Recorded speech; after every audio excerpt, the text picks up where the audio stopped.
We are starting to see that humidity build. We could see some patchy fog overnight. We are going to continue to see the heat and humidity as we head into the weekend. An excessive heat warning continues right through tomorrow.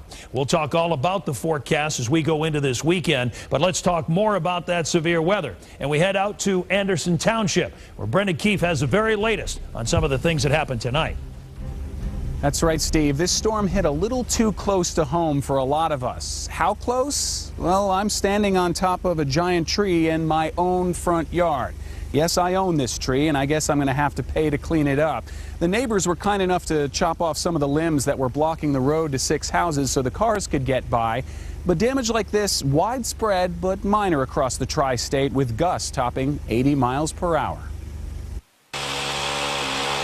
It didn't take long for firefighters to respond to this Terrace Park home because they were already here. Captain John Maggard owns it. You don't expect it to happen to your own house, but it's, it's awfully nice to have friends that help out. We're all volunteer here, so they probably would have come over anyway.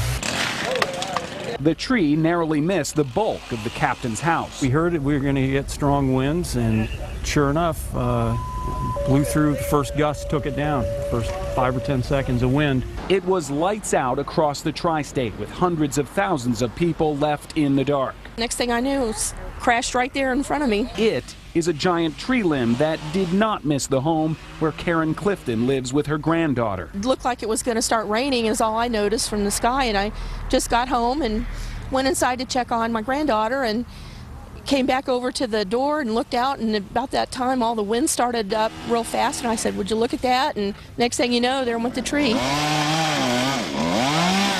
Now it's cleanup time and time to count blessings. You guys got lucky, right? I think we got real lucky.